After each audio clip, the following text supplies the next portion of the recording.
మరి చూస్తూ ఉంటే ముఖ్యమంత్రి గారు తమ యొక్క బాధ్యతలు నిర్వర్తించడంలో ఘోరంగా విఫలమైనని చెప్పేసి తన యొక్క సమీక్షలోనే స్పష్టంగా తెలియవస్తుంది స్పష్టంగా అర్థమవుతా ఉన్నది.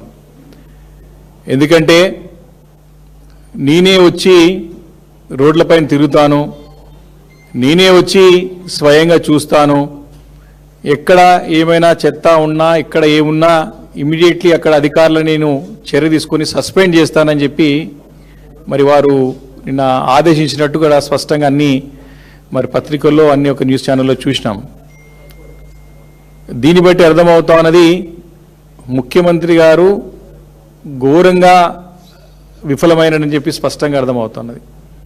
అటు మున్సిపల్ శాఖ మంత్రిగా ఇటు ముఖ్యమంత్రిగా తన బాధ్యతలు మరి విస్మరించి కేవలం తన రాజకీయాల కోసానికే మరి పబ్బం గడుపుకున్నట్టు కనపడుతుంది తప్ప మరి నిజంగా ప్రజలకి మౌలికమైన సదుపాయాలు కల్పించాలా, ప్రజలకి మెరుగైన సేవలు అందించాలా అని ప్రధానంగా ఉండే లక్ష్యాన్ని మరి పక్కన పెట్టినట్టు స్పష్టంగా కనపడతా ఉన్నది. ముఖ్యమంత్రి గారు మరి ఆయన భాషలో చెప్పాలంటే ఆయన రాజుగా ఫెయిల్ అయ్యిండు, మంత్రిగా ఫెయిల్ అయ్యిండు. అహంకారంగా అన్నీ తానే వివరిస్తున్నట్టు మరి ఆయన ఒక మాటల ద్వారా మనం చూసినాం, వింటున్నాం, కనబడుతుంది కూడా. తనే అన్నీ చేసినట్టుగా ఒంటెత్తు పోకడలతో నేనే నా చేతి మీదకి వెళ్ళి నడుస్తుంది, రాష్ట్రం అంతా సింగిల్ హ్యాండెడ్గా నడిపిస్తున్నానని చెప్పుకునే ప్రయత్నం పదే పదే చేస్తూ ఉన్నాడు. కాబట్టి ఈరోజు రాష్ట్రంలో మరి పరిపాలనలో కానివ్వండి, మరి ప్రజలకి అందించాల్సిన సేవలు కానివ్వండి, మరి నగరంలో మరి కల్పించాల్సినటువంటి ఇన్ఫ్రాస్ట్రక్చర్లు కానివ్వండి, మరి ఫెయిల్ అయ్యేటట్టు స్పష్టంగా కనపడతా ఉంది. దానికి చాలా ఉదాహరణలు ఉన్నాయి. రేవంత్ రెడ్డి గారు డే 1 నుంచి కూడా ఇప్పటికీ 2 సంవత్సరాలు పూర్తయిపోయి 2.5 సంవత్సరాలు పూర్తయిపోయి 3వ సంవత్సరం నడుస్తూ ఉన్నది. ఈ రోజు వరకు కూడా హైదరాబాద్ నగరంలో ఒకటంటే ఒక పని ఈ ప్రభుత్వం వచ్చిన తర్వాత చేసింది ఒక్కటి కూడా లేదు. కేవలం ప్రకటనలకే పరిమితమైనటువంటి ఈ ప్రభుత్వం, ఈ యొక్క ముఖ్యమంత్రి గారు ఆర్భాటాలు చేసి పెద్ద ఎత్తున హంగామా చేసి మేము ఇది చేయబోతున్నాం అది చేయబోతున్నాం అని చెప్పి ప్రజలని మభ్యపెట్టి మోసం చేసే ప్రయత్నమే చేస్తున్నదే తప్ప చేసింది ఏమీ లేదని చెప్పి స్పష్టంగా తెలియజేస్తా ఉన్నాను. మొదట మెట్రో పనుల గురించి మరి నిన్న ముఖ్యమంత్రి గారు సమీక్ష నిర్వహిస్తూ ఈ మెట్రో గురించి ఎక్కడ కూడా ప్రస్తావించినట్టు కనపడతలేదు. మెట్రో ఒక్క అడుగు కూడా ముందు పడతలేదు. మెట్రో పనులు, మెట్రో ఎక్స్పాన్షన్ పనులు ఎక్కడికక్కడ పెండింగ్ పడిపోయినాయి. గతంలో కేసీఆర్ గారి నాయకత్వంలో కేంద్ర ప్రభుత్వం సహకరించకున్నా రాష్ట్ర ప్రభుత్వం నిధులతోని మాక స్వయం శక్తితోని మెట్రో ఫేజ్ 1ని పూర్తి చేసి ప్రజలకు అందుబాటులో తీసుకొచ్చినటువంటి ఘనత మరి ఆ రోజు మా కేసీఆర్ గారి నాయకత్వంలో అప్పుడున్నటువంటి పురపాలక శాఖ మంత్రి కేటీఆర్ గారి నాయకత్వంలో పూర్తి చేసిన సంగతి గుర్తు చేస్తా ఉన్నాను. 3 సంవత్సరాలు దగ్గర వస్తాను, 2 సంవత్సరాలు పూర్తయిపోయి 3వ సంవత్సరం నడుస్తూ ఉన్నది. మెట్రో పనులు గతంలో మంజూరైన పనులని క్యాన్సిల్ చేసి మరి చేపట్టినటువంటి పనులు ఎక్కడికక్కడ ఆగిపోయి నత్తనడకన నడుస్తూ ముందు పోలేని పరిస్థితి ఉన్నది. మెట్రో పరిస్థితి ఇది. మరి అక్కడ నార్త్ హైదరాబాద్కి ప్రధానంగా డిమాండ్ ఉన్నది. దాని గురించి ఎక్కడ కూడా ప్రస్తావన కానీ ప్రయత్నం కానీ కనబట్టలేదు. దీన్ని బట్టి స్పష్టంగా అర్థమవుతోంది ముఖ్యమంత్రి గారు మెట్రో ఎక్స్పాన్షన్ చేయడంలో విఫలమవుతున్నాడు అని చెప్పి స్పష్టంగా తెలుస్తూ ఉంది. రెండోది మూసి అని చెప్పి అరాచకం సృష్టించినటువంటి ముఖ్యమంత్రి గారు మూసి పనులు కేవలము కాగితాలకే పరిమితం అవుతా ఉన్నది. ఆ ఒక 3Dలో సినిమా చూపెట్టడానికి ప్రయత్నం పనికొస్తుంది తప్ప మూసి పనులు అనేది అసలు ఎక్కడ కూడా జాడ లేదు. మూసి ప్రక్షాళన పేరు మీద, మూసి రివర్ ఫ్రంట్ పేరు మీద సృష్టించినటువంటి ఒక అరాచకం మామూలు విషయం కాదు. ఏ రకంగా పేదల ఇండ్లు కూలగొట్టినారో చూసినా కానీ ఒక్క పని కూడా ముందుకు పోటువంటి పరిస్థితి కనపడుతోంది మూసి సంబంధించి. మరి మూడోది ఇన్ఫ్రాస్ట్రక్చర్ సంబంధించిన హెచ్సిటీ అయినా నామకరణం చేసి మేము గతంలో చేసినటువంటి స్ట్రాటజిక్ రోడ్ డెవలప్మెంట్ ప్రోగ్రామ్ కానీ స్ట్రాటజిక్ నాలా డెవలప్మెంట్ ప్రోగ్రామ్ కింద ఎంతో పెద్ద ఎత్తున పనులు చేసి ప్రజలను మనల్ని పొందగలిగినాం. వాటిని పేరు మార్చి హెచ్సిటీ అనే పేరు తీసుకొచ్చి ఆ హెచ్సిటీ పనులన్నీ కూడా ఎక్కడికక్కడ కుంటపడిపోయినాయి. ఎక్కడ పనులు జరగట్నే లేదు, దాని గురించి ప్రస్తావన లేదు, దాని గురించి రివ్యూ లేదు ఇప్పటి వరకు కూడా. శాఖ మొత్తం ముఖ్యమంత్రి గారి దగ్గర ఉంది, దాన్ని పట్టించుకునే నాదుడే లేడు. హైదరాబాద్ చెందినటువంటి వ్యక్తి మంత్రి ఎవరు లేరు. అజరుద్దీన్ గారిని కేవలం నామాత్రం జూబ్లీ సెలక్షన్స్ పెట్టినవి తప్ప హైదరాబాద్ గురించి అవగాహనటువంటి, హైదరాబాద్లో పుట్టి పెరిగిన, హైదరాబాద్ సంబంధించిన శాసనసభ్యుడు కానీ ఏ ఒక వ్యక్తి మంత్రి లేడు. కాబట్టి ఇలాంటి పనులన్నిటి కూడా కుంటుపడిపోయినాయి, స్పష్టంగా అర్థమవుతా ఉన్నది. పేరుకి హైడ్రా అని పేరు పెట్టి హైడ్రా మీద పెద్ద డ్రామాలు నడుస్తూ ఉన్నాయి. ఖాళీ ఉన్న ప్రభుత్వ స్థలానికి పోయి ఫెన్సింగ్ చేసి మేము 1000 కోట్ల స్థలాలను కాపాడినామని చెప్తా ఉంటారు. ఇది ఒక కొత్త డ్రామా కనపడతా ఉన్నది. పార్క్ స్థలాలకి, ఓపెన్ స్పేసెస్కి, ప్రభుత్వ స్థలాలకి, ఖాళీ ఉన్న స్థలాలకు పోయి ఫెన్సింగ్ వేసి దానికి ఒక ప్రహారీ గోడలకు కట్టి బోర్డు పెట్టి మేము 1000 కోట్ల స్థలాన్ని మేము కాపాడినాము అని చెప్తున్నాడు. ఇది దీన్ని ఇంత సిగ్గుచేటి ఇంకోటి ఉండనే ఉండదు. కాబట్టి ఈ హైడ్రా అనేది కూడా ఘోరంగా విఫలం. మామూలుగా town planning, city planning department సంబంధించి చేయాల్సిన పని మామూలుగా హైడ్రా చేస్తున్నది. దానిలో కొత్తదనం ఏమి లేదు. దానిపైన పెద్ద నాటకాలు, డ్రామాలు నడుస్తూ ఉన్నాయి. ఈరోజు స్పష్టంగా చెప్పాలంటే ముఖ్యమంత్రి గారి తీరు ఎట్లుంటుందంటే, వీధి దీపాలు పెట్టనోడు విజన్ 2047 గురించి మాట్లాడుతున్నాడు. వీధి దీపాల నిర్వహణలో ఘోరంగా విఫలమైనాడు, స్ట్రీట్ లైటింగ్లో విఫలమైనాడు. ఈరోజు ఇంత ఘోరమైన పరిస్థితి అంటే దావోస్ పేరు మీద, అంటే దావోస్ పర్యటనమైన ఉన్నటువంటి శ్రద్ధ దోమల నిర్మూలనలో అస్సలు కనపడదు. ఈరోజు సిటీలో, హైదరాబాద్ నగరంలో, శివారు ప్రాంతాల్లో దోమల మందు కట్టిన నాదులే లేడు. ఆ డిపార్ట్మెంట్, అంటమల్లి డిపార్ట్మెంట్ ఉన్నదో పోయిందో అర్థమైన పరిస్థితి ఉన్నది. ఈరోజు ఈ జిహెచ్ఎంసీని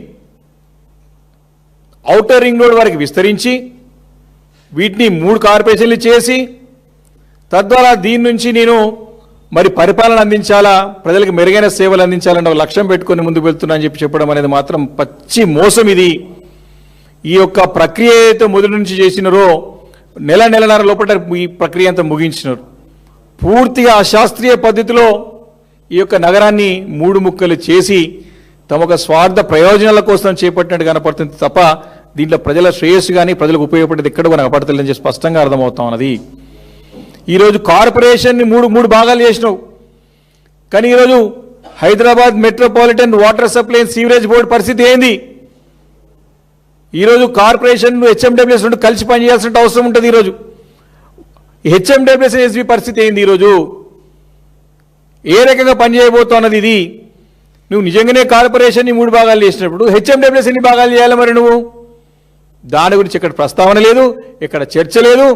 కేవలం జూబ్లీ హిల్స్ తన ప్యాలెస్లో కూర్చొని తను కలబడ్డదంతా కూడా రేపు పొద్దున అమలు కావాలనే ఉద్దేశంతో చేస్తున్నటువంటి ప్రయత్నమే తప్ప ప్రజాశ్రేయస్సు కోసం, హైదరాబాద్ నగరం ఒక ఇమేజ్ పెంచడం కోసం ఎక్కడ కూడా కనపట్లేదని స్పష్టంగా తెలియజేస్తా ఉన్నాను.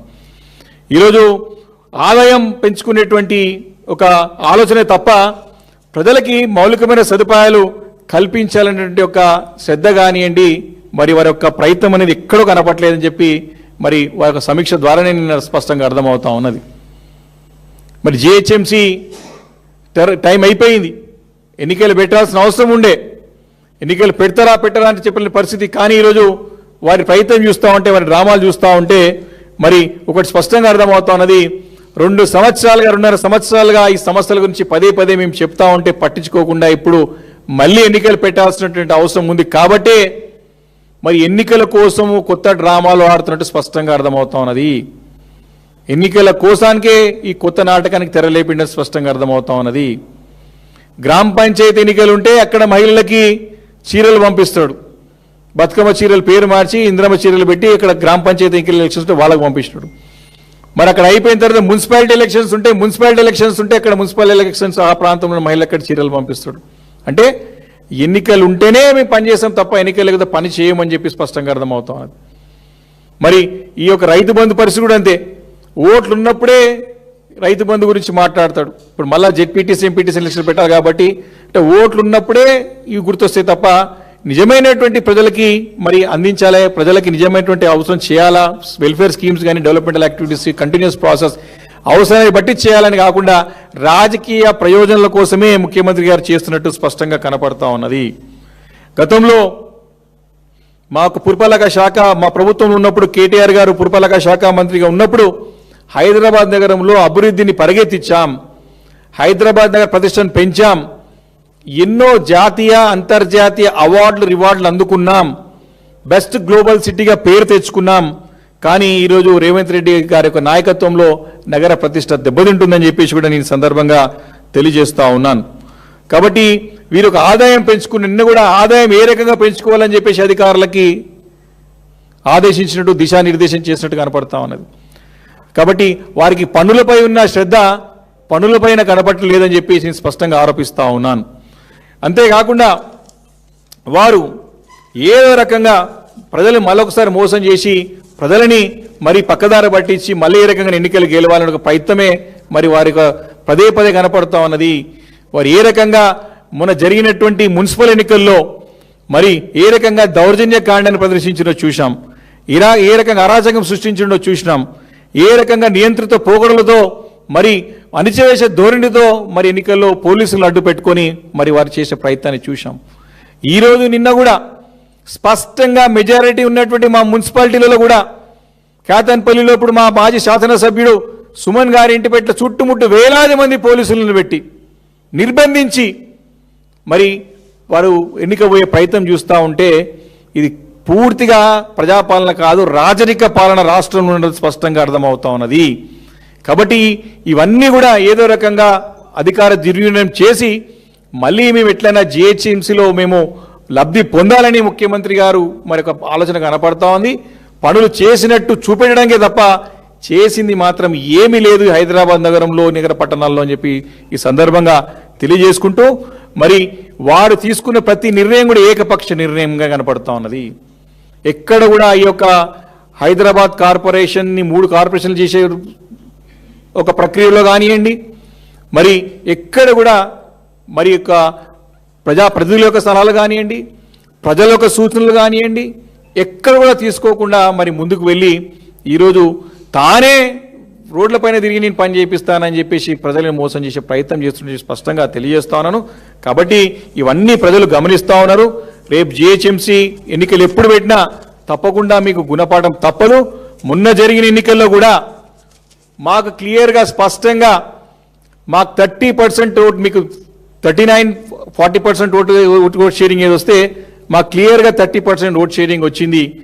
మాకు ప్రతిపక్ష పాత్రగా మేము పోషిస్తున్న ప్రజలు మాయముడున్నారు. తప్పకుండా ఈ మున్సిపల్ ఎలక్షన్లో ఈ పరిస్థితి ఉంటే రాబోయే రోజుల్లో తప్పకుండా మీకు గుణపాఠం తప్పదని చెప్పేసి ప్రజలు చెప్పకనే చెబుతా ఉన్నారు తమ తీర్పు ద్వారా అని చెప్పి ఈ సందర్భంగా మనవి చేసుకుంటూ గ్రేట్ హైదరాబాద్లో ప్రజలను మోసం చేసే ప్రయత్నాన్ని తప్పకుండా మేము తిప్పికొడతామని చెప్పి